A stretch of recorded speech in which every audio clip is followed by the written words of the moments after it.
Hey, everybody, how are you today? This is Uncle Steve. You're in Uncle Steve's Lounge. It's the Monday Minutia as we are still a little bit less than 24 hours after a very good game for the Atlanta Falcons, 22-6 over the Minnesota Vikings. I had the pleasure of getting to see that in person. I'll talk a little bit about what I saw and what we witnessed out there.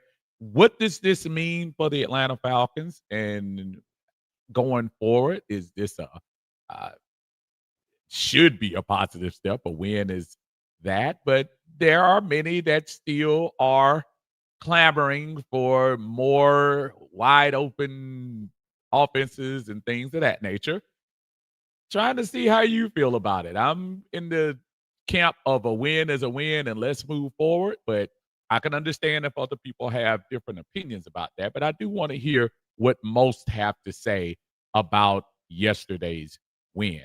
Good day for all the local teams in the Atlanta, Georgia area. We'll get back and talk about it in a couple of seconds here in Uncle Steve's Lounge. You're in Uncle Steve's Lounge.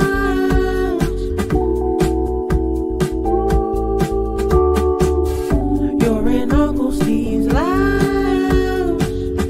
Gonna sit down, have a good time. You're in Uncle Steve's Lounge.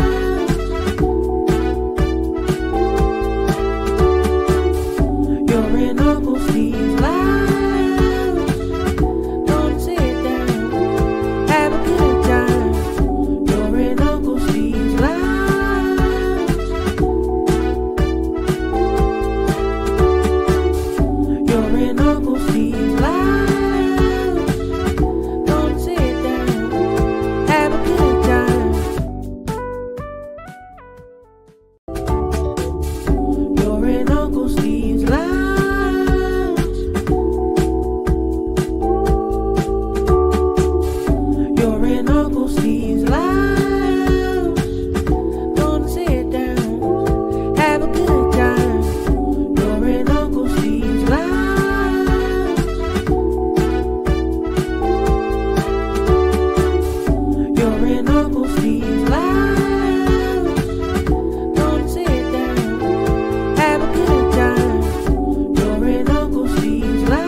Man, oh man, it is good to be alive and good to be here with you here today on Uncle Steve's Lounge. How you doing out there?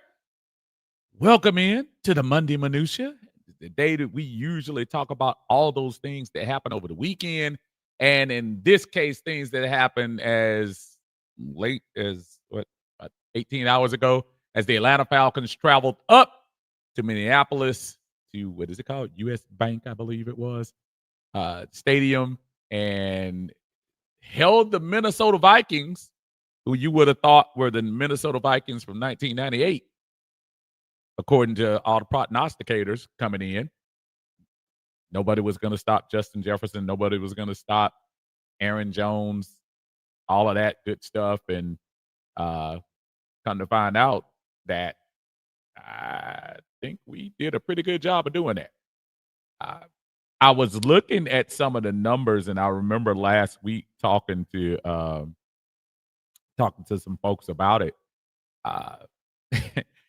We held Tampa Bay to 268 yards of offense, and when you're in the game, as I was, and watching, and the defense is doing well, but we held Minnesota to 198 yards. And yeah, I hear the JJ McCarthy thing, but you know what? If he's out there, he's out there. I'm sorry. That's the team that's reflective on Minnesota. These are still professionals. They go out there and play. Nobody was saying that when he was doing 16-yard scrambles to help them get towards first down. So if he's out there, he's out there. We can only play who they put up against us. So we held the Minnesota Vikings to 198 yards. Minnesota got 10 first downs. 10 first downs all game long.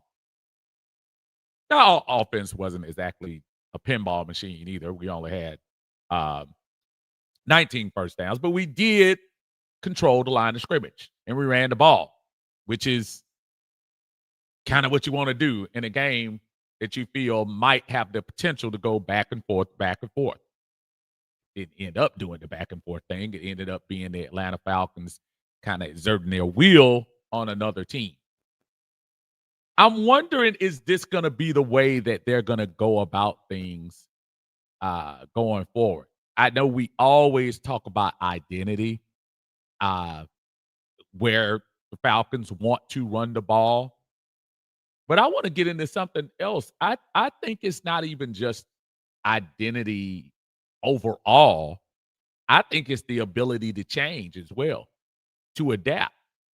I think last week, despite the loss, I think the Atlanta Falcons turned into what they didn't want to turn into, is Michael Penix throwing the ball 42 times. Again, I think it was successful. If we had a field goal that would have made it through, who knows where we could be. We may be at that magical 2-0.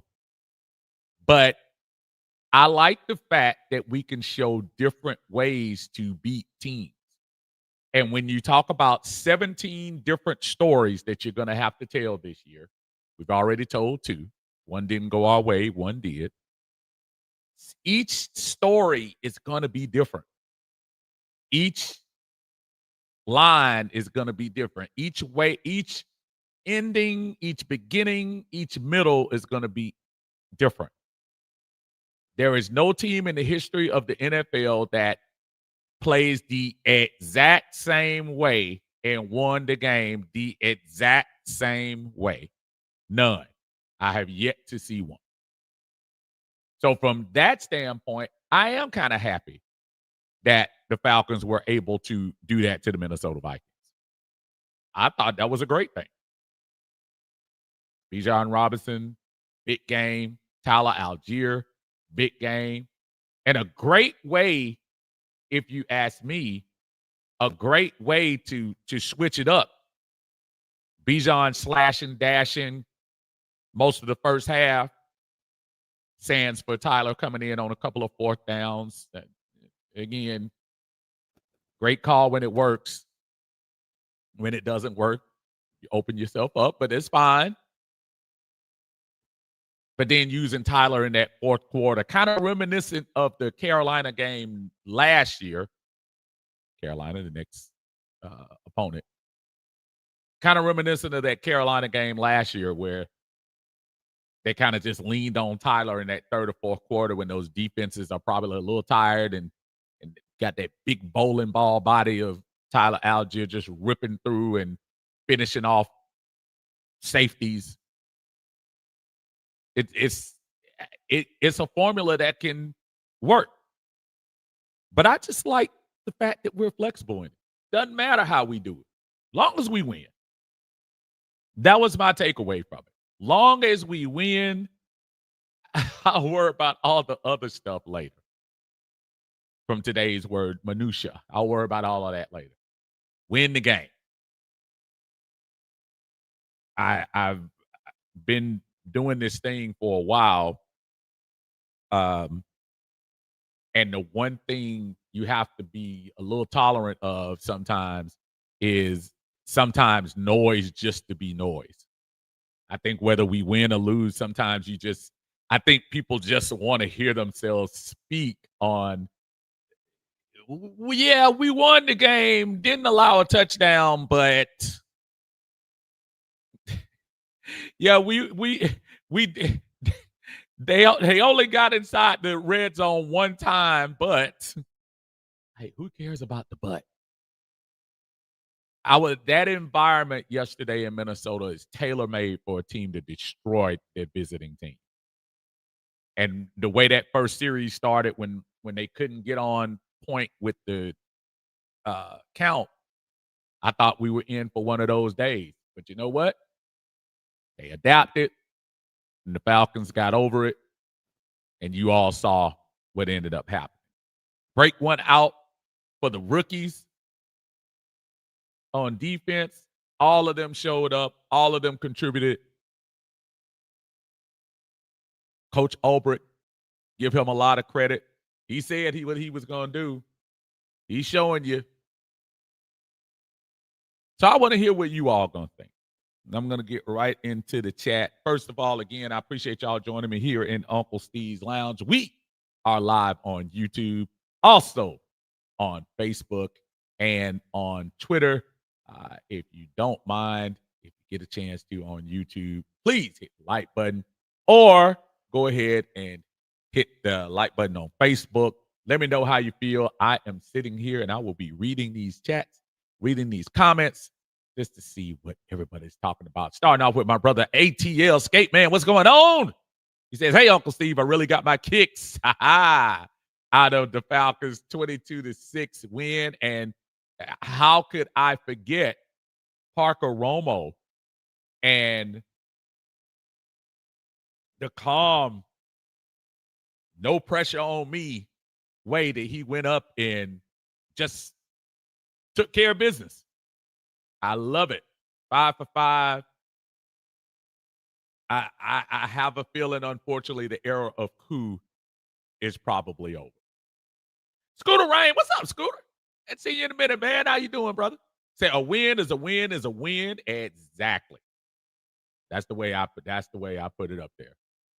My brother Dre in the house. What's up, man? He said, hello, Aunt. Glad we win, but I wouldn't be me if I didn't point out issues, although defense played good, and the fact that the sacks were more than 2 seconds mean it was a quarterback and not defense, so more blitzes, please. And again, I also have to make for perspective for those who don't know, Dre, the coach's corner, Dre is a coach.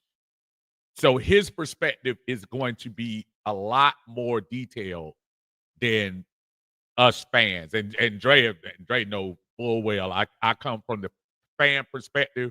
I look to him for his expertise. So I'll never disrespect that at all. So when he says things like this, these are things that he's looking for the long game. So I do understand that part. It's not these comments that bother me. I think it's the and I think people know the kind of the cynicism of, oh, the Falcons would have won, but no, not that. The Falcons won, but and just the negative tone of it all. That's the part that kind of bothers me with it. Southside Ricky here. What's up, brother? He said, what's going on, everyone? Falcons Nation over everybody. Rise up victory Monday. Yes, indeed. Again, y'all, I got so many little stories to say, and once I get through a couple of these chats, Minnesota, I'm gonna tell you what, and I've been to a few away games, as you all know, over the last few years. Philadelphia, I thought was, the stuff that comes, the myths and legends about Philadelphia and stuff. Partially true. I didn't deal with a lot of that, but they were rowdy. Minnesota might be the loudest stadium I've been at the beginning of the game. Now, I haven't had a chance to go to the open air, Steelers, Green Bay, all of that stuff. But boy, those folks are loud. But I say this, their fan base is probably one of the most polite, even in losing, that I've ever met. John Higgins in the house. He said, Uncle Steve, what's happening with you? Yes, sir. Great sports weekend for the A, bruh. When you talk about the drama with Georgia Tech running on at the last second to hit a field goal, with Georgia having to hope that the guy missed the field goal and then going on to take care of business. The Atlanta Dream winning their first game of the playoffs. Congratulations to them. Hopefully they can move on to the next round. And even the Braves did their thing on Sunday as far as beating up on Houston. Just a pretty good weekend all along. RJ Falcons in the house. What's going on, sir? What's going on? John says, I'm glad for the win, but my offense coordinator got to do better. They did get the running game going. That is a plus. Go Falcons, rise up. Go Dogs, go Dream, go Georgia Tech. I think go Georgia Southern. Well, here's my thing about I and that's the part I've been hearing. I'm not naive. I've been hearing the part about offense coordinator. I was one of the people that said last week it was kind of interesting some of the plays but this is the same offense coordinator that has sense enough to also say, you know what? Uh, if it ain't broke, don't fix it. Let's run it down their throat. I do have to give credit to that. There are not going to be any easy wins for us this year. We're not that team. And matter of fact, if you kind of look around the landscape of the NFL, what easy games have there been this year? I mean, the Detroit, Chicago, yeah, that got out of hand kind of quick. Then last week's Miami game against the Colts. But aside of that, man, we got to stop thinking that the measure of a good team is to win by 20, 30 points. Sometimes the measure of a good team is just being able to stay in it long enough to finish them off later on, kind of like we did yesterday with the Vikings. Winston Thornton in the house. What's going on, brothers? Winston and John Harris do the eye test. They'll be on Wednesday, and boy, that's going to be some riveting talk on that because I know they're going to get into all of the stuff with the offense coordinator, things that did happen, things that didn't happen. I get it. But y'all make sure y'all check them out. Thank you. As he said, y'all hit the like button for Unc if you don't mind. Hit us on here on YouTube. And if you haven't subscribed, please subscribe to the channel for me. And I appreciate everyone watching on the other platforms as well. RJ says, am I dreaming about the Falcons defense or was that real last night? Because I can't believe Atlanta Falcons and the defense in the same tone. Please tell me this is real and I'm not dreaming. RJ, if you look at last week's win against Tampa Bay, I know the prevailing thing, you see that ball floating over Jesse Bates. Well, not floating over. Jesse wasn't in the position as he acknowledged, but the ball floating over Mike Hughes and going into the hands of the receiver going into the end zone. I know that's what we see, but Atlanta played a really good defensive game against Tampa. They gave up 268 yards in the NFL. That's pretty good. Under 300 yards and under 200 yards yesterday. This team is not far. We just got to play a little bit more. 15 more adventures to go. We've gone through 2. David Starks is in the house. What's going on, Dave? How you doing? Say, what's up, Steve? Ugly win, but good ugly because it was grimy and tough. This team has been considered soft for a long time, and that wasn't the case last night. That's a very important stat right there because now the narrative will be, and it's crazy about what he's saying, the narrative of soft doesn't just come out of anywhere. I think people see that Minnesota game, and if you were watching the Tampa Bay game, you could see that's still not the team. That's still not a soft team. Atlanta did some things. They sacked Baker last week. They bothered him. But that's not going to be the narrative, I don't think, this year. Carl Thomas in the house. What's going on, Carl? Good to see you. He said, nah, they got to get that offense up to par. You're not winning a lot of games just kicking field goals. Here's a problem, Carl. Nobody said you have to. I think there's a misconstrued thought that people are satisfied with the offense. Nobody's saying you're satisfied. I'm saying overall, if we win the game, all that other stuff can sit to the side for a quick second. But you know, I know everybody, and I feel you. I got you. The field goals helped yesterday because they weren't scoring. But I hear you. I hear you. Got our first super chat in the house today. Our brother Abel is in here. What is going on, man? Thank you so much for the super chat. Appreciate you. Say, hey, I was shedding a tear over my boys on defense talking over. Please don't let it be an anomaly. I hope it's not, man. And again, I I think this is what we're gonna be used to going forward, man. I judging Abel by what I've seen the first two games, barring injury, and I know we got to talk a little bit about that with AJ Terrell, but barring injury, this is going to be what things are. Thank you, my brother, and I appreciate you supporting the channel as always. Thank you for the super chat on here today. This is for Abel in the house. They will. The Falcons creeping. Gonna find ya. You can't be sleeping. Now stay woke. The Falcons creeping. Now don't you know ya? Abel in the house, man. Thank you so much. I appreciate you doing that super chat for Unc. Southside says that defense was dominant. I've never seen anything like that from a Falcons defense. We never would have gotten that performance if Jimmy Lake Minnetonka was still on DC. Boy, y'all leave. Hey, you got to purify yourself in Lake Minnetonka. For all you old school people that don't remember that. So.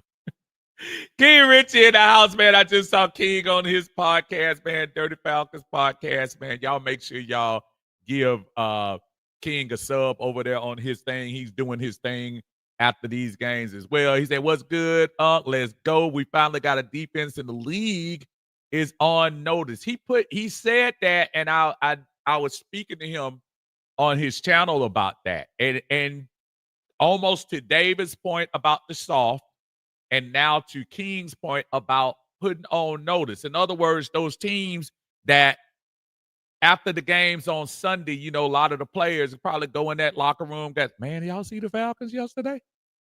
Y'all see what they did? That's what you call putting the league on notice. And I think mission accomplished yesterday. That was a good term, King, that you used. I will publicly acknowledge my use of your brilliance in that. Jamal, what's going on, man? How you doing, brother? Said that was great old school smash. Oh, I see your thing. Smash mouth, run the ball game. I can't remember the last time the Falcons played such a physical defensive game where they controlled the trenches. It's been a minute. Absolutely. It has been a minute. There's no doubt. Oh, classmate alert. My brother Sterling Kilpatrick is in the house. What's up, brother? He said a good win. It was a good win yesterday. I know your Cowboys got off by the skin of their necks yesterday against the Giants. I was watching that game headed to the stadium. And boy, oh boy, Dallas is interesting at best, but appreciate you, brother. David says, my quarterback has guts. No, it wasn't aesthetically pleasing, but when we needed completions to basically end that game, our quarterback completed the pass. So funny you say that, because if you look at the numbers, and I think a lot of folks, and including myself, we're a lot numbers people. We're numbers people. That's just how we are. And I look at Michael Penix, and his numbers aren't much better than McCarthy. 13 of 21, 135. He got sacked three times.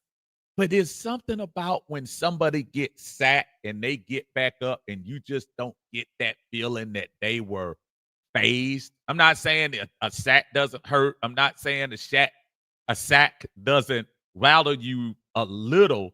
But, man, he just doesn't seem like it. J.J. McCarthy seemed like every time he got up, it was like, oh, Lord, not again. And then, I don't know if y'all heard the news afterwards, his ankle, something is up with his ankle, so he's going to be out for a couple of weeks as well. So, yeah, we'll see.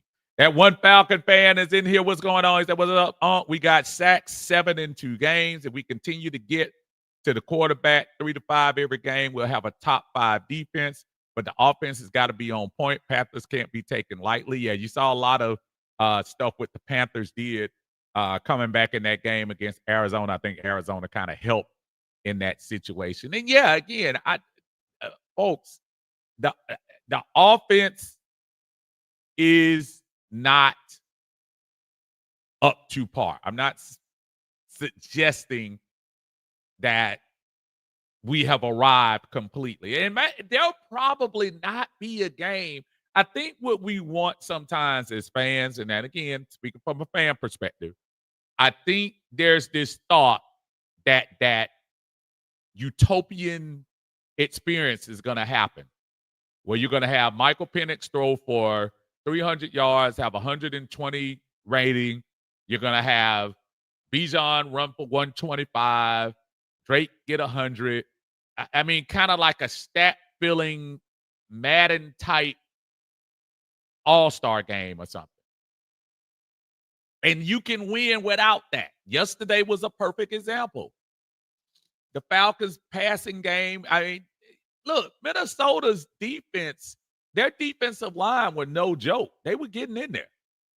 But sometimes we got to figure out, is it just the offense or did we play two pretty good defensive fronts? We talked about this even before the season started, folks. Our schedule is front loaded. So we're not going to get a lot of pushovers. And I'm not saying next week is going to be a pushover. I think you might see a little drop down with the Carolina defense. But I just think that's just the way it's going to be, man.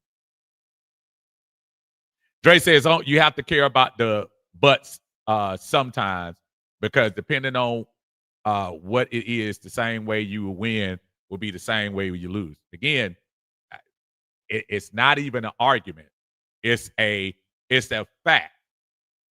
At the end of that game yesterday, as bad as inefficient, I shouldn't say bad because I can't team that ran for 200 yards yesterday.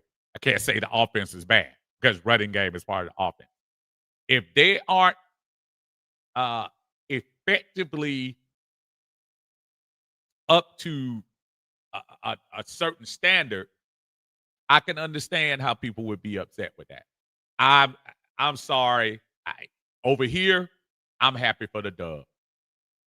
We can get out dueled by 200 yards. If we get the win, I'm good. And maybe that's my own flawed way, but that's how I'm gonna be. King says, "Show me a team whose rookies did that in their second game. Every rookie drafted, there will be no more Terry slander allowed." That's how I don't know if y'all ever see Terry on the sideline, man. Terry got a little air about him when he walked. Almost, if y'all remember them old time 70s to 80s pimp, that little strut, and his chest is kind of out. Now, I don't know whether that's because he's working. I don't know what it is, but he was on the sideline. It just kind of strutting. Nobody talking to him. Like he doing his, hey, what's going on? Hey, what's going on to people? And I'm just observing. And I just laughing because I said to myself, no, Terry is confident in himself, man. I don't even think Terry care about slander. I really don't think. David says that all the pundits that killed the move back into the first to get Pierce Jr., they've been very silent lately. Yeah, I mean, because they talked about it. The pressures last week, he scared me a little bit because Pierce, he kind of twitched something on the sideline. I don't know if this is breaking news or not because he came back later on, and then that's when he got his sack. But he came back, and you ever notice there's a few guys that you see on the sideline that stretch themselves out a little bit more. I know as their body moves, they can't just stand still. And when Pierce came over there one time, he had a little bit of hitch in his giddy up, and I was like, uh-oh. And then I saw him stretch out, run. Next thing you know, the sack was a couple of plays later. So it is what it is. Gary in the house. Hey, Gary, how you doing today? Thank you for joining us here on Uncle Steve's Lounge on the X platform. Thank you. We are on there as well. Y'all make sure y'all check us out. Share the show out if you don't mind. We appreciate it. Say hi, Uncle Steve. I hope you're doing well. So happy we got the win on the road to go to 1-1. So impressed with our defense. And wow, Terry F, baby, take a bow because that defensive rookie class, draft class, had an A+ impact last night. Matter of fact, I would give them an A++ carry if Billy could have sold that second interception, that second alleged interception a little better. That was kind of funny. I almost said to myself, I said, if that camera can't see, we need him to cover his whole body over there so they can't check that out. But no, they did a great job. When you talk about Watts and you talk about Bowman getting those interceptions. When is the last time you've seen, to Kerry's point, the immediate impact of multiple rookies this early? Yeah, and I know everybody's going to run to the 2016 season, but they weren't affecting things that early. These guys are affecting things now. And it's kind of what we're expecting. Is this the end? Have they arrived? No. This is just hard work. They haven't even scratched the surface yet. And that's the scary thing when you start talking about what this defense can be. That's the scary thing about this. It's coming, folks.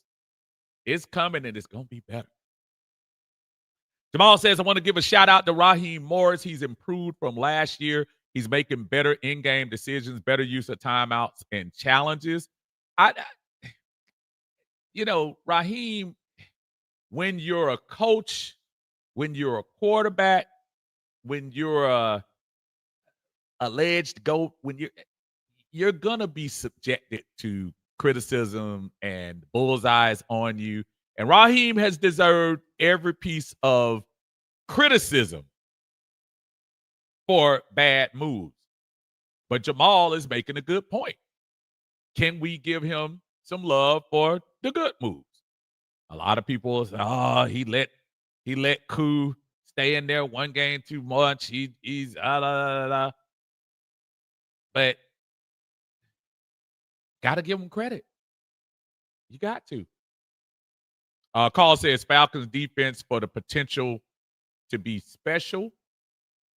King says Minnesota Stadium and fans are like a college stadium for real, for real. Let me tell you something. When I got in there, and again, I have this to compare against the Philadelphia crowd from last year, and I was at their home opening as well. So Philly's home opening, and again, they weren't coming off the Super Bowl, but it was still all the pomp and circumstance and all of that. And they had just Jason Kelsey out there, and he was doing all that stuff and everything, and it was great. That Minnesota thing, and they retired Jared Allen's number. They did. They showed him getting his Hall of Fame ring yesterday in the stadium. But I'm gonna tell you what. When they turned out they start flashing them lights, and then that person start hitting the drums, almost similar to what we do with the pulling of the train thing. When they do that, and everybody like, skull, skull, skull. And I was like, what the? Did I come to the wrong? And that place was loud. And then the first series, obviously, it shook us up a little bit on that when they couldn't get some of the cadences down. And it was loud for the first half. I think by the third quarter, they got a like a little reboot package on the big screen where the third quarter going into the fourth quarter, they try to relive the skull. Now, by that time, Falcons had kicked that other field goal, and it was 15-6, and they were sitting over there like, uh-oh. So that skull wasn't as loud. Yeah, you know your unc. I was over there trying to pump them up. I did have one magic moment before we go into it a little bit more, so it wasn't a lot of us, but there were a few up there. Shout out to Chris too. Chris, I saw Chris out there, Lisa Shepard out there, and there was a lot of other Falcon fans out there but on my side, that's where they were.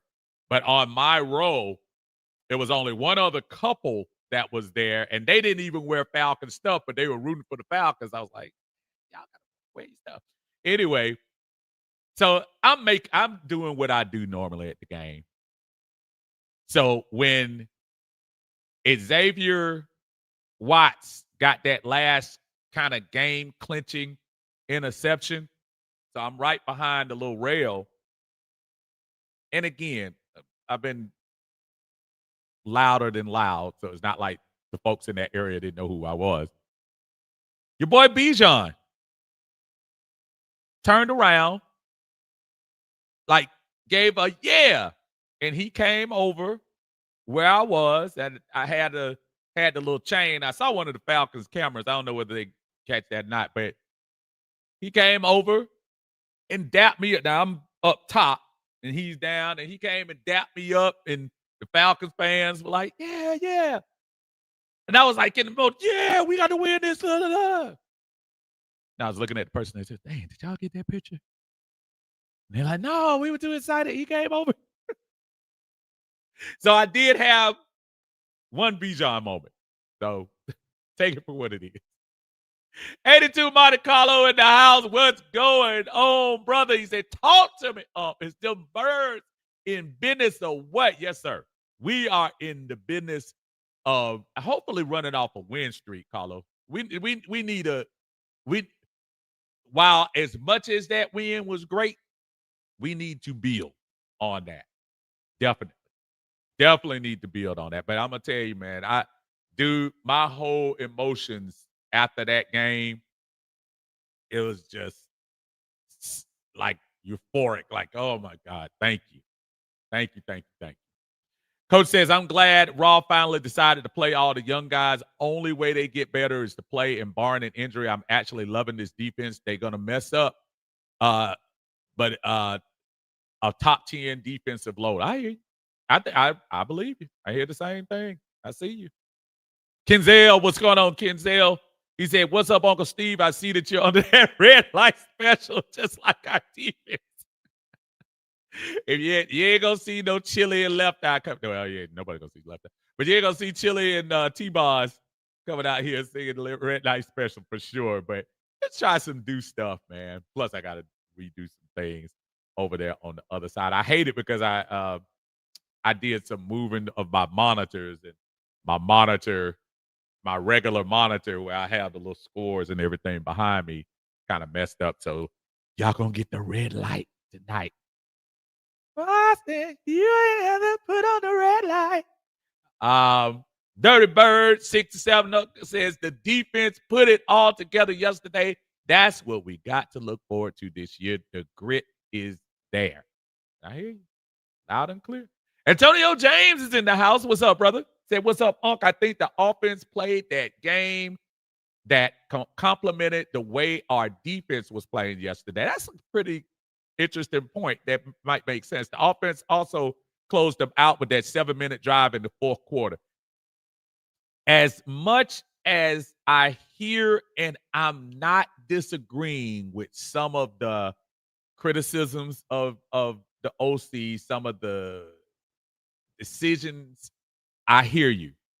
Antonio is saying sometimes you almost have to go to the same level that your defense is playing. And your defense is playing, you know what? Y'all can't stop us. We just gonna exert our will on you. At the end, they said, Bijan and softened y'all up all day. Now we're gonna give you this dose of Tyler down the edge. And boy, with every run he made, one or two rows of Viking fans start exiting. with every first down. And that was such a good feeling. Uh, man, that's a good feeling to be in an away stadium when your team wins. It is. Southside said JJ got up a couple of times, helmet and pads all twisted up. They definitely was getting in his head with those hits he was taking. Let me tell you something. And that was the crazy thing to me because once AJ went down, and I hope AJ is in a good place from an injury standpoint. I think I heard somebody say hamstring, but I don't know uh, how bad it is, and hopefully it's not anything that's going to be super, super, super long, but we'll see. Yeah, man, I thought they were going to pick on D. Alford, but I guess they went into a little bit of a different type of uh, zone and whatever. But you're right, Rick. They were making them feel it. They were definitely making them feel it. Jamal says, for everyone worried about the offense, remember it took till week 4 for the offense to really gel. Week 4 last year was the Tampa Bay game. I agree. That's true. That's true. And really, you start thinking about it, what offenses are really cooking right now in the NFL? I mean, cooking right now. Like, everything is going their way. It ain't Philly. It definitely ain't Kansas City, even though I think Kansas City is going to be fine. I mean, what offenses are really doing that? Offenses that are really clicking. Yeah, 52 points yesterday from Detroit, but then they turned around and couldn't score a touchdown last week. So, Carlos said Mike Conti said that McCarthy would have had a better quarterback rating if he had spiked every attempt instead of what he did. Wow. I think it is something that does say, like, when you don't, the way it's not just as simple as a percentage. Yeah, I think he's right. If they weren't bad throws, he probably would have a better rating. But hey. Clayton, what's going on, man? Say what's up, Steve. Ain't no playing in Georgia. Braves, Dreams, Bulldog, Tech, Falcons. And boy, wouldn't that be something? Wouldn't that be something at the end of the year and that Tech Georgia game ends up being something going towards the playoffs? Be it far from me to foreshadow, but I looked at Georgia Tech's schedule, and if they play anywhere like they're playing right now, I don't see a team on there that's really. I mean, they got to go to North Carolina. I don't see a lot of bumps on that schedule for Georgia Tech. But again, you haven't arrived yet. Haynes King, man, that dude, he's one of the toughest quarterbacks I've seen, man. He's awesome. Big Brewski in the house. What's going on, brother? Thank you for joining us here on Uncle Steve's Lounge. Again, we appreciate you all joining us on YouTube. If you are on YouTube, please hit the like button for me. If you're on Facebook, hit the like button for me on there as well. We try to pop in on there. This is the Monday Minutia. We usually come on after the game, but obviously the game was up in Minnesota. I am working on less than 3 hours sleep right now. So if I happen to fall flat on my face right here doing this, you know why. So 95 North Falcons talk show is in the house. My brother Berto doing his thing. He makes sure you check him out. I know he usually does the after game Bleacher Report. Always go and check out to see what he's doing on there. And then him and Bro Talk have a great show on Wednesday where they preview the next game and review what went down on the game against Minnesota. I can't wait to see what they come up with, but y'all make sure y'all give him a sub on his YouTube channel, 95 North Falcons Talk Show. He said, if it helps any unk, I was, like Mike got cut off. Oh, here it is. Hey, if it helps any, I was going Jameis Winston W. Oh, Lord, last night. You know what? You might have just jinxed it. God dang it, Berto. I'm trying to give the Falcons some positive. Dang it, you gonna mention Jameis Winston. And for those of you who don't know what he's talking about, that's the infamous W video, which to me still to this day lands as one of the funniest viral football videos that you're ever gonna see. Oh man. Southside Rick said no Terry slander at all. We better renew his contract right now. Well, I'm gonna say I don't want to be premature, Rick. I love me some Terry too, but I need them W's as well. I need them W's. Lisa Shepard is in the house. Lisa Shepard, and it always finds out if I'm either away or something like that. I always hear that familiar voice in there because she is always representing her local teams and especially the Falcons to the highest of all highs. So to hear her familiar voice in there was real cool. That meant I knew we had a win in there yesterday. She said, "Hey Steve, happy victory Monday. Great seeing you at US Bank Stadium last night." And Lisa will tell you, in that first quarter or so, it was deafening in that place. It was extremely deafening. But by the time that third and fourth quarter went down, matter of fact, not only Lisa, I don't know if you saw the perspective of where I was. Like it was at one point I turned around in the first quarter, second quarter, and a little bit of the third quarter, where all I saw was this sea of purple.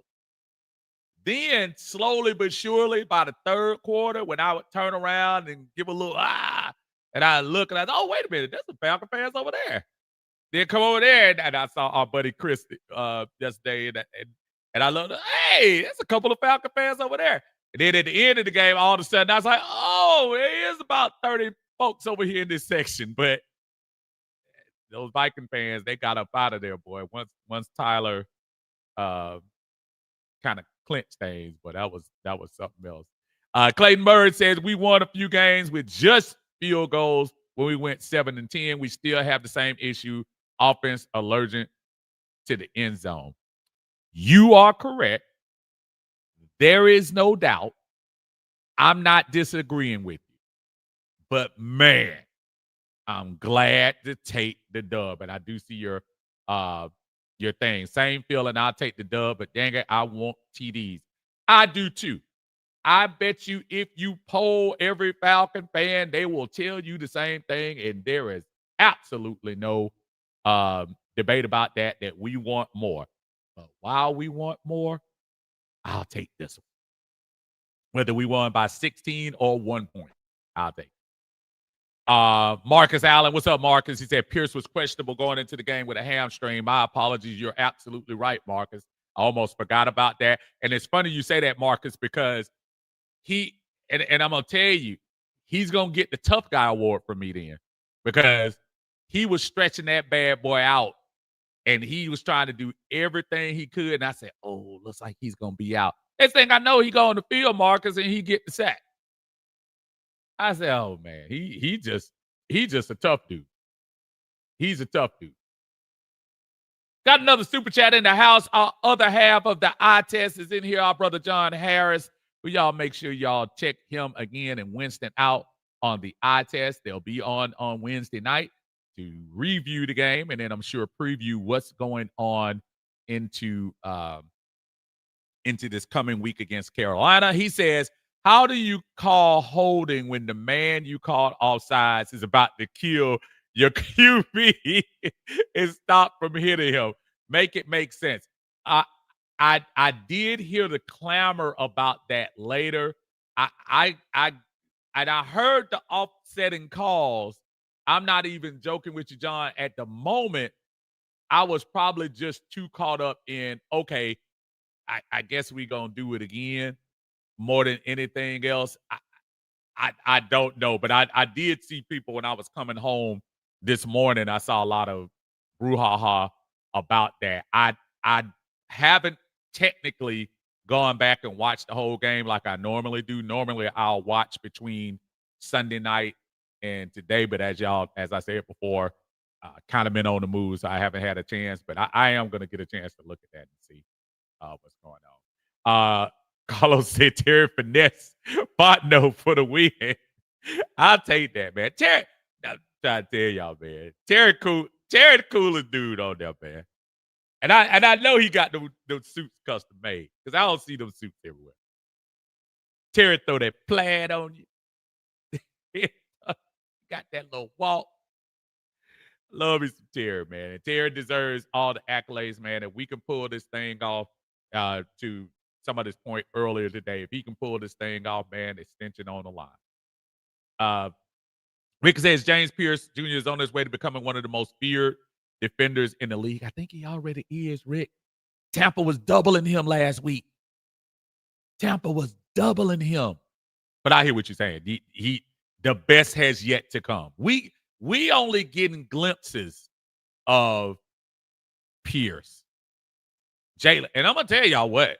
For all of the, I don't know if Jalen, after one game, I don't know if Jalen Walker is that. I don't know if Jalen Walker. Man, Jalen Walker was, woo! Ask Minnesota how Jalen Walker was yesterday. Ask them. And he was hyped on the sideline too, man. Jalen was making a fool. I'm gonna tell y'all who the fool is on the side. That goddamn Mike Ford Jr. Boy, he was trolling them fans so hard. I almost felt like being bad because, like, where I was, my perspective was right behind the bench, and man, I mean, every time Minnesota didn't get a first down, every time we scored another field goal, I mean, he was giving it to him. It wasn't like the Keith Smith jump on the bench and woo woo. No, Mike Ford was like bloop bloop bloop bloop. You bloop bloop bloop. Y'all take y'all bloop bloop bloop bloop bloop. But I loved it. Anthony, what's going on, man? How you doing, brother? Uncle Steve, what's up, fam? What's good, Falcon family? I love Mondays after a win. Oh man, don't we all? Don't we all? Carlos, that's an interesting question because Kobe Bryant, y'all know, is on the practice squad. If the call is made for AJ to spend some time, now this is not the first time AJ's had to deal with them hamstrings, too, if that's the case. And I think that was the preliminary thing that I heard. I mean, let's see.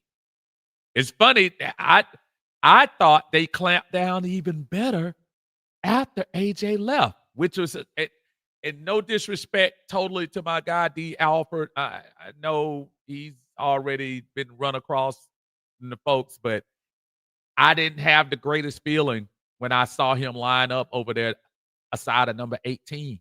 I was saying to myself, and matter of fact, the play after AJ got hurt, that was the one where they got the big play to set up Minnesota for that last second. Because I'm telling y'all, we were a couple of weird plays from Minnesota not scoring at all.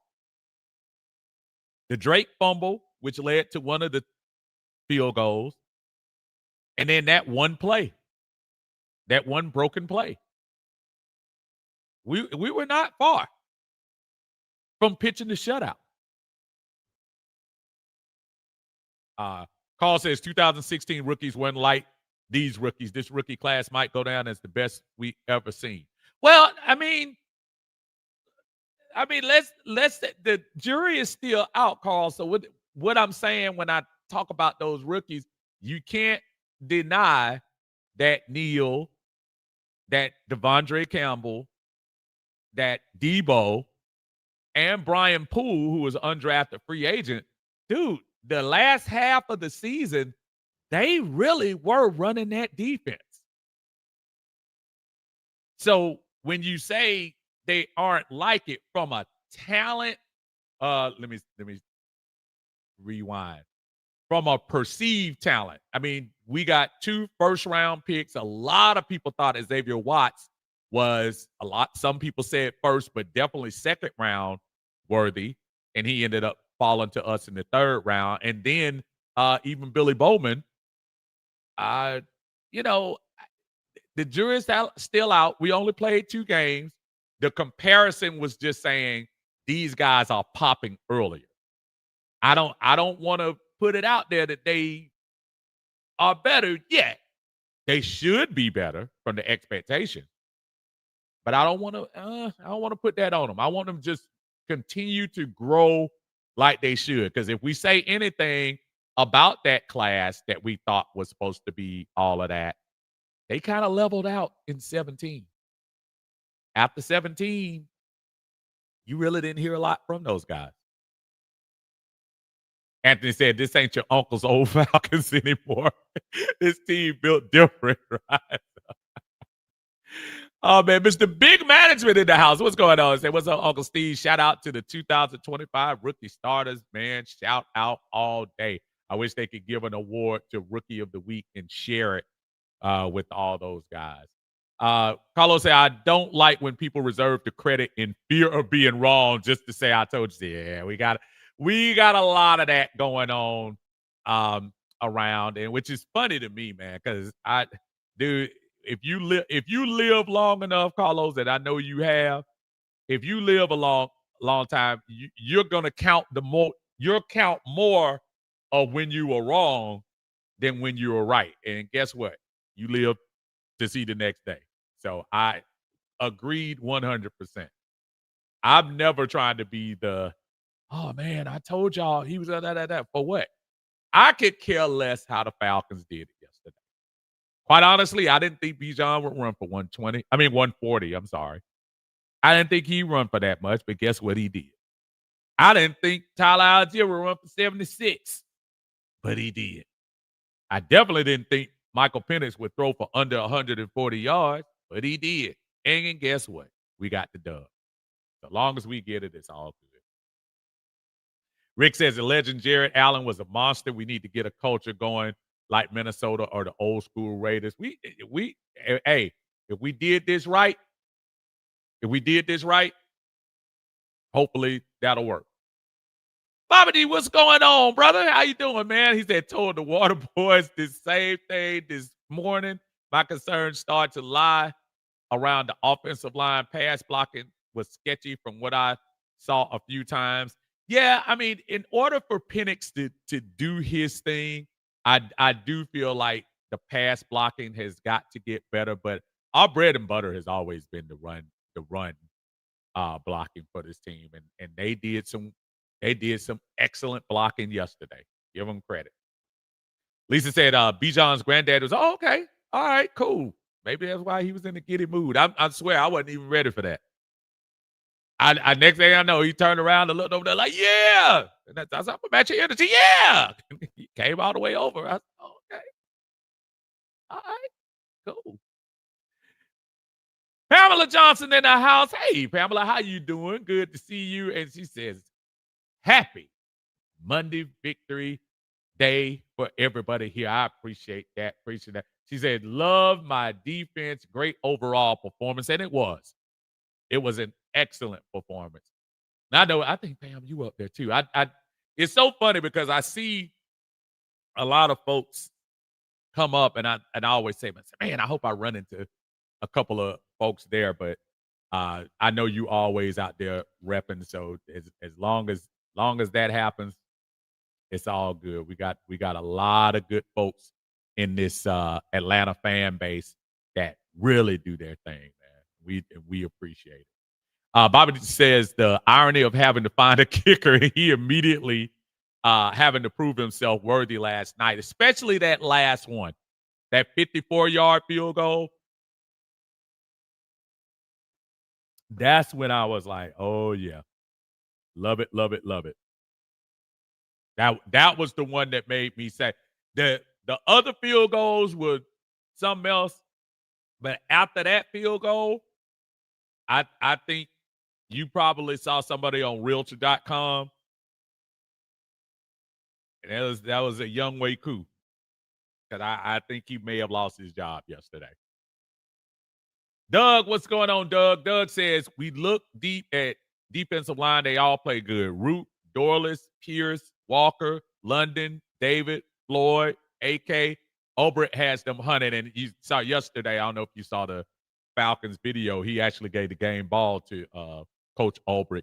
And Doug, that's one of the things, man. If he coaches these guys up to that type of potential, I think the sky's the limit. I think we're gonna do a lot of good things.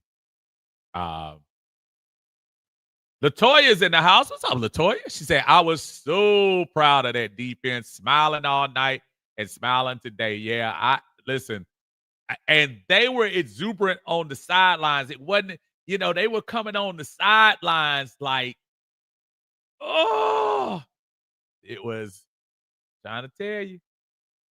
I'm trying to tell you, it was awesome, awesome, awesome. Da-da-da-da-da. Ron Thomas in the house. What's going on, Ron? How you doing, brother? Good to see you here in Uncle Steve's Lounge. Again, don't as y'all coming in, don't forget, hit that like button for me. Make sure you share the video out. Tell your friends about Uncle Steve and what we do here on the channel. Just an Atlanta Falcons fan out here trying to spread the love and hopefully get fans' perspective on what's going on in the game. Lisa said, yeah, those Viking fans started to clear out. Then I can see more of us. That's crazy, right? No, that's exactly the perspective I'm talking about. It's so funny because when they're all there, all you think you in a Prince concert. And that's not what it is. It's just, and by the time, again, we went up 15-6, and they were going into the fourth quarter, then you start seeing a couple people leave. Person who sat beside me, Jared, shout out to Jared. He said he was going to try to pop in and listen to the show. Jared and his son were sitting next to me. They were just so great. All the Vikings fans were cool and good natured because when you get your butt whooped, you probably don't have a choice, but at least they were, just nice in nature, man. Big time. Super chat here from our brother Pandemic, Atlanta Falcons Pandemic in the house. Y'all make sure y'all check him out on his YouTube channel. He's always giving his perspective. I saw him yesterday doing some stuff with the Bird Cage. Shout out to them and what they were doing. But I appreciate you, brother. Thank you for joining us here on Uncle Steve's Lounge. We always appreciate the love here on the channel. Super chat with Uncle. Super chat with Uncle. Super chat with Uncle. Super chat with Uncle. Always here trying to support the channel. I appreciate you, brother. Thank you, thank you, thank you, thank you. Doug says, I actually like the D Alford better on the outside with Bates over him. With the pressure coming from the defense, will be fine. Doug, the mere fact that happened with arguably the best wide receiver in the game, I can't argue with whatever schematically he came up with on that. So you're probably right. Maybe we will. Maybe that's something that, hey, going forward, we'll be all right if AJ has to miss a couple of games. Sister Alert in the house. Brigida Johnson in the house in here. She says, as a UT fan, it was nice to see our Falcons kicker help the team with that D stay strong the entire game. Plus, proud sister moment watching you get recognized on your live, having a photo of. Yeah, I know, man. I had no idea who that dude was, but he was really kind, and there was a lot of kind people that came up and said, hey man, I'm watching, and I really appreciate that. Y'all don't know, sometimes when you do things that you love to do and have a passion for, just to be able to share that passion with everybody else is a blessing to me. So I did appreciate him here in the middle of the live. He was running down the game. He's like, oh Steve, hey, I was looking for you. I see you. I was like, okay, cool, brother, come on by. And that was just awesome.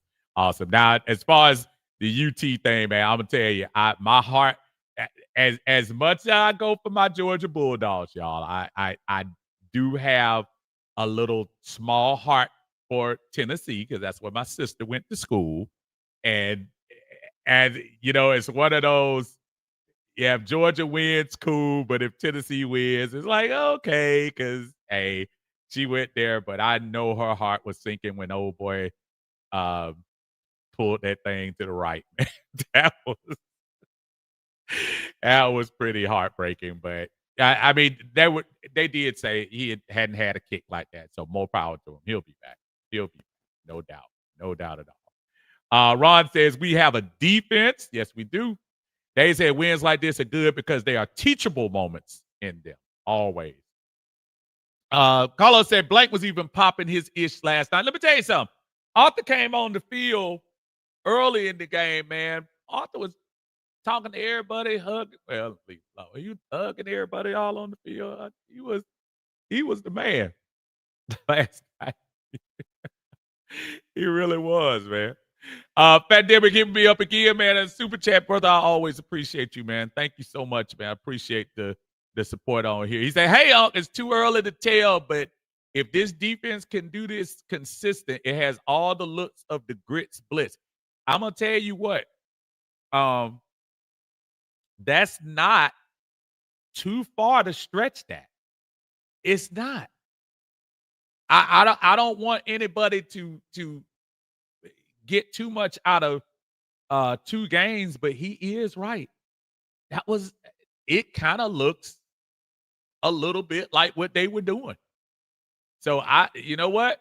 I'm going to receive that and look, let's hope that it does end up being like the grits blitz, because if it is, it's going to be some in trouble NFC teams on there. Thank you again, brother. I appreciate you hitting us up on that super chat, bro. I'll always read your super chat. Uncle Steve will read your comment. Talk a lot about this and that. You know we act a fool. Should've known better than to answer that. The very comment I was reading. So we'll always read your super chat. I appreciate you, brother. Thank you for joining us again. Thank all of you for joining us here on Uncle Steve's Lounge. Ski is in the house. What's up, Ski? Say, what's up, Unc? Now that's the swag I'm talking about. Get the offense to match it, and we good. And again, all fair points about the offense, but I just want everybody to say, you know what? It's in progress, but if this defense can kind of keep us there and we can just not turn the ball over, again, I know Drake is a dog. Drake is going to come back. Drake is going to fight. Matter of fact, when he did that fumble, I watched him the whole time on the bench. His whole facial expression was this for like that whole drive. Like when the Philly, they did eventually score a field goal on that. Excuse me. So he got it, but don't worry, he'll be dialed in. But as long as we don't turn the ball over and this defense does what it does, I think we're fine. Doug says Jalen Walker playing the heck out of that running game. He blew up a lot of running plays. Doug, last week there was some fans that were acting like, oh, Jalen Walker got to come out and get 3 sacks, 12 tackles, and everything in the first game. Oh, saw one person had the nerve to put on a YouTube thing talking about Jalen Walker overrated. They don't even let the guys play. Two games in and he overrated. But I'm glad he did what he did. Clayton says Terry don't get flowers until win 10. And AJ going down only to expose either our pass rushers or DBs. I agree with you about Terry. Like I said again, it's all good now. It's all good after the W's, but you're absolutely right. Like Terry has to be judged by the Dubs. So, you're right. Our Mike says, yeah, let's wait a few more games. Absolutely. Rick says, if our rookies continue on this trajectory, we might have the best draft class this season in the NFL. I hear you. Tonio says, Terry's been cooking since Rich McKay got out of the way. It's probably what it took.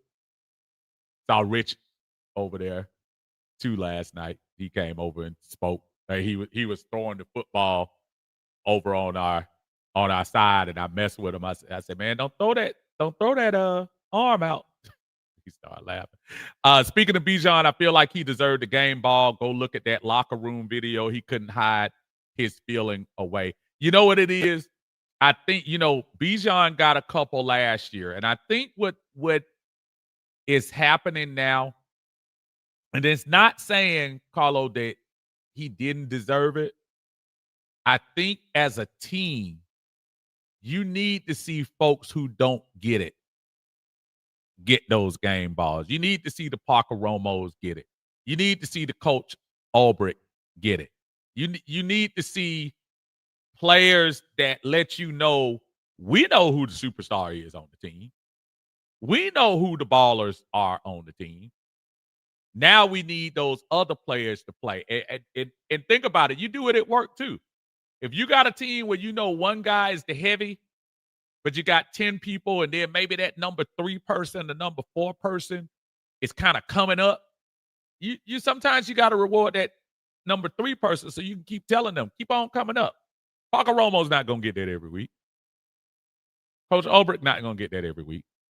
But I hear what you're saying though. I saw the same video.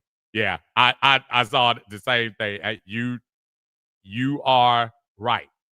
Bijan literally carried us for most of that game. If anything, quite honestly though, Carlo, and again, from that same perspective of that's kind of expected from Bijan, Tyler should have got that bad boy too. Um, Southside said Wilkerson put a few Vikings D linemen on their pamper in the run game. He did. He did. Pam said my next road game is New England and Berlin, Germany. I'm flipping the coin on New England. That might run into some stuff for me. I'm trying my best to make that one. Germany, I might miss on that one. I at the moment, that's probably when I could probably say no right away. I'm still trying to see what the plan is for next week because Carolina might be getting the extra next week for me. So we will see. But in all your travels, you make sure you're safe out there while you root for these guys.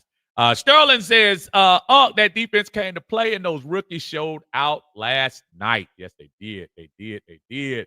The rooks are in the house. Everybody is in consistency that the rooks came to show their face last night. No doubt. Skipping down here to my brother Dre Wood. What's going on, Dre? Say, what's up, Uncle Steve? Once this offense gets up to speed, it's going to get ugly. It's going to be ugly for these teams that run into us. And again, y'all, we got a heavy dose coming up. We got Carolina, who we cannot overlook. Matter of fact, you can't overlook any team in the NFL.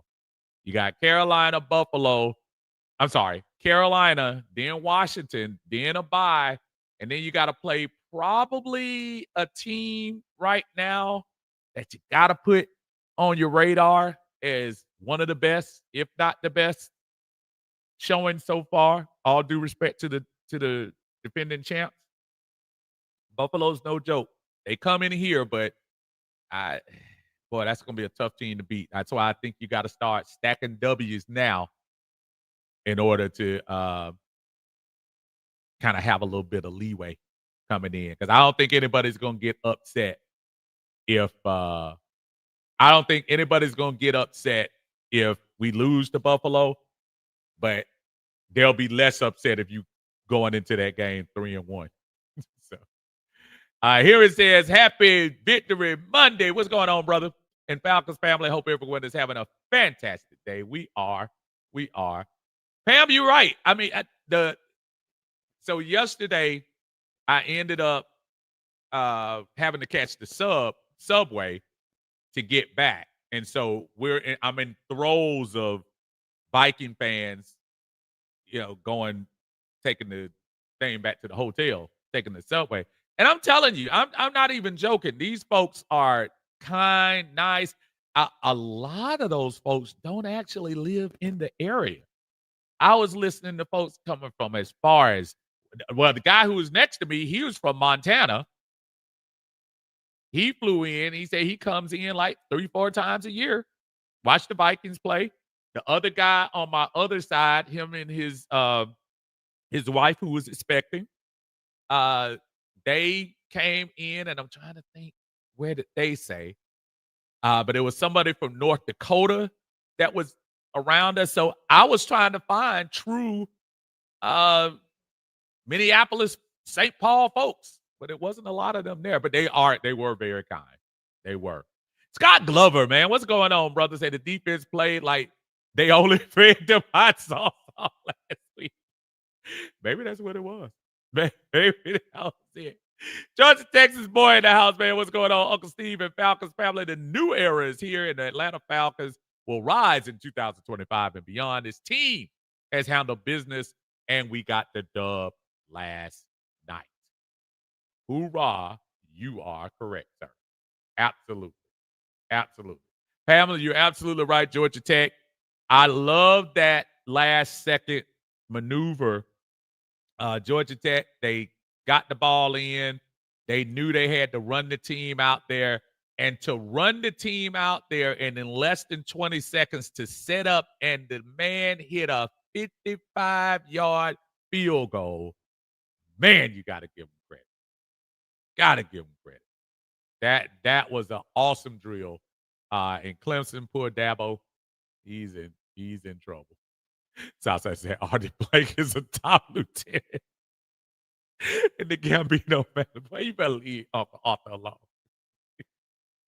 Oh man, Demetrius in the house. What's going on, DJ? How you doing, brother? I hope you're feeling good after this outstanding win we had, man. This was awesome. He said, big shout out to Parker Romo for making all of his field goals. I think we got a solid kicker in him. Didn't seem phased. Trust me, it was loud when he was kicking those field goals. He just did his job, man. I like it. A sister in the house, Simone Hand, what's going on? She said defense did their thing last night. Running game on point. Looking forward to seeing our quarterback throw more in the future. And pretty much the sentiment a lot of people have, sis, it's a work in progress. I think it's coming, but while we're doing it, at least we're winning games. I think eventually with the skill level of Penix, the passing game is going to be fine. Right now, the coordinator is probably trying to work through things, and guess what? I'd rather you work through them with a win than a loss. So good that we can do that on the road like that. Demetrius says, I like how some of the third down plays we ran the ball with Tyler Algier from the center instead of out of shotgun. A lot of people mentioned that too. And it's almost like what I wonder, did he listen to a lot of that? Because after not going under center basically at all in game one, he did a lot of stuff under center yesterday. Quite a bit. And maybe you have to do that in a loud environment too. So maybe that was it. And I hope this is right. Travis A. Card, what's going on? Thanks for joining us. I like how most of the analysts make it seem like there is something wrong with JJ rather than giving the Falcons credit. I'm so glad you brought that up. If y'all ever watch, Travis, if you ever watch Mike Florio. Now, Mike Florio has a bone to pick with the Falcons anyway, because last year the Falcons were denying some stuff about Kirk Cousins and all this and all that, and he stood by his guns, and he kind of ended up being kind of right. So I know he had a little fuss. But they talked about the game on their thing. I was listening to them when I was flying back in this morning. And, man, it's just the hate is real. And you're absolutely right. It's like, JJ just had the worst game in the history of mankind. And no, I think it was because the Atlanta Falcons was on that behind. That's why. If you had the same rushers on there coming at you, I think you would have a bad game. So yeah, I agree with you. You see, especially the national pundits. The national pundits don't want to give the Falcons any credit. JJ was throwing it all wrong. JJ was doing all this. JJ was doing that because the team. He didn't do that against Buffalo, and against Chicago in that fourth quarter last week. Last week he was the man, and everybody was like, "Oh, it's the coming out party for JJ McCarthy. Man, he's gonna get better. He's gonna light up the Atlanta Falcons." 2 interceptions, 6 sacks later, and obviously what turned out to be a messed up ankle. He's like, "Man, I don't want none of this." Oh boy. Uh Bobby said, "Man, if we beat Buffalo, if we do, let's take care of Carolina first, though." I said, got to take care of Carolina and Washington. Antonio said, "Did you get it?" No, I didn't. It was a very short trip. The majority of the time when I do the football thing, I try to usually come in and go out. But I was a little upset because when I did get there, I was so focused on football until I heard they played Prince. And what song did they play when I was in there? And I said, "Oh, dang, that's right.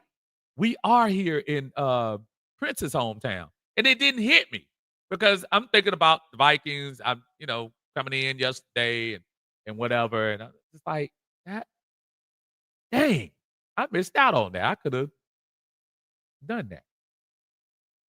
DJ said, "I feel sorry for Vikings fans. Justin Jefferson is most likely to want out on there, but they just paid Justin, right? We'll see. I don't know." Uh, so I said this defense was standing on business in my King Harris voice. Here it says, "Dare I say this defense could be the new Legion of Boom?" It could. It could if done right. Van Damme says Coach Ulbrich breeds Pro Bowlers and Pro Bowlish talent. Very optimistic about this young team. And the thing about it, Van Damme, it's probably easier to coach young guys getting in the league first as opposed to some of these veterans because they don't have another perspective to deal with in the NFL. You are their introduction. He is the introduction for Jalen Walker, Pierce, Bowman, Watts. He is the introduction to them. So because of that, they don't know any better. So they think whatever he says is it. So I believe it. Matt Savage says we just need Penix to throw some touchdowns. But and again, let's also, you can't throw touchdowns when you're getting sacked 3 times. You can't throw touchdowns when your receivers aren't catching some of the passes. Was Penix perfect? No. He missed Ray and almost I'm trying to think who that was he was throwing to, and it was on almost interception as well. So I hear you loud and clear. I want the touchdowns too. I want the prolific offense where you balance 250 against 150 in the running game. I want all of that. But until then, if you got to lean on one a little heavier, if you got to go a little heavier in the run game to get the win, so be it. If you got to get a little heavy on the blitzing and the packages, I don't think they really did a lot of blitzing yesterday. But whatever they did, probably keeping those guys fresh. It helped. Atlanta Bird Gang in the house, brother Tidy doing his thing, man. I saw his I saw your video. Was it last night? Was it last night? I think it was last night. Last night or this morning. That was this morning because I was waiting in the gate area. And I was looking at the video last night, man. Y'all make sure y'all check out Tidy on the Atlanta Bird Gang channel on YouTube. Make sure you subscribe, like and subscribe, and check him out. Always has a fresh perspective on things. He said, "Are we still crying about winning the dog fight on the road?" I'm listening to you in the car. Let me tell you something. I saw the argument you were having on one of your posts, and it was this. And I know we have this mentality of a lot of folks who are like, "Oh, man, we didn't blow them out. We didn't score 5 touchdowns. We didn't throw for 250." And those folks will forever make me laugh because I say to myself, if you look at what Philadelphia is doing and you look how they're nickel and dime and that Jalen Hurts is barely getting 100 yards of offense, but guess what Jalen Hurts is also doing? He winning the mess out of the game. and Philadelphia is winning. And it took a while. Remember AJ Brown complaining last year at the beginning of the year? I didn't see him complaining when he was going to get that chip. When he was on that stage at the end in February. I get it, folks, but sometimes it might take a second. Southside said Chris Sims on Wayne behind be getting on my nerves. It looked like he ain't got no teeth at the top of his mouth. Like he was good when he played. Chris Sims was straight garbage, man. False start says, yeah, in my travels, I have been to the Twin Cities in that part of the country many times. I always tell folks these people up here were very nice to me too. Yeah, they were good folks, man. Very good folks up there. Awesome folks. Willie Doc in the house. What's up, brother? How you doing, man? He said, thanks for the live reaction. Yeah, man, I got a chance to I wanted to pop in and just give people that feel right after the game. I did it in Philly last year. So just want to give folks, especially coming after a win like that, man, and in a hostile environment. And when I say hostile, I mean them folks deep in for them Vikings. So yeah, Philadelphia was hostile last year. Minnesota was definitely hostile. There was a home opener, prime time, Jared Allen getting his ring for the Hall of Fame, man. It was something else. Rick said if we beat Buffalo, I'm getting on a couple of Falcons podcast, brother. We'll make sure if you do that, we'll throw that link out there and let you get in here. 330 in the house. What's up, 330? Said Uncle Steve's Lounge repping the logo, man. Hey, bro. Let me tell you something. I had the chain. It's in the car now. I had the chain with the old school uh logo thing going on, man. And it was just fun, man. What a great feeling it was. What a great feeling. Big time. Carlos says, I wanted McCarthy head on the spike when he slighted Penix by saying he liked him because he has a great attitude instead of more of his skill. But maybe I just don't like the kid. Yeah, you know, it's interesting. Sometimes you know how people's words come out and you kind of have to go back and say, huh? What did you say? What was that? 330 said, did Zach get that call in the fourth last night? His play call and started the flow. You know, as the game, I think you also got a point, Dirty, at the end of the game where I think Minnesota started getting demoralized uh, near the end. And I think it started with, a couple of the turnovers. And when the Falcons start turning them over, I think that started it. And then that just bone-crushing drive of Tyler at the very end. I mean, you could almost tell they had kind of given up by the end. Demetri says, where does Braylon Trice fit into the equation? I'd like to see him incorporated and get some sacks, especially after he didn't play last year due to injury. Well, he's hurt. Braylon is hurt. I don't know if he's out for the season yet, but I think they just put him on regular IR. But I know he's out right now. So Braylon is not getting any time for the moment. Next person we should probably be wondering if we're going to see him again is Troy Anderson. He's still on the pup as well. So hopefully we can. I mean, but if they keep rolling like they are, your Braylon Trices, as much as I hate to say it, and Troy Anderson's could become expendable. You start getting some of them young. I saw Brooks out there too, getting a lot of run on the regular defense. He wasn't just on special teams yesterday. He played a couple of times out there on the field. So it's not, what is it? Your best ability is availability. Dwayne C is in the house. What's up, Dwayne? Say, life is tough. Things happen. It is how your response to those things that determine your happiness. Falcon fans are happy today. That's such a profound statement that is not even funny. But even with that, Dwayne, there are some people that wallow in the misery of things. I think the Falcons could come out and beat a team 40-0, and you will find things to poke at. We win by 1 point, y'all.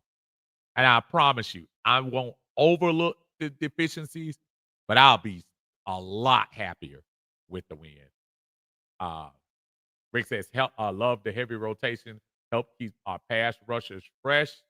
Latoya says, I was surprised Pitts didn't get more targets for a minute. It seemed the Penix Pitts connection was going to get rolling. And yeah, I mean, I think when they kind of saw Latoya how the game was going, when they really start seeing that, I do feel like maybe they just said, well, let's try to stick with this for a minute.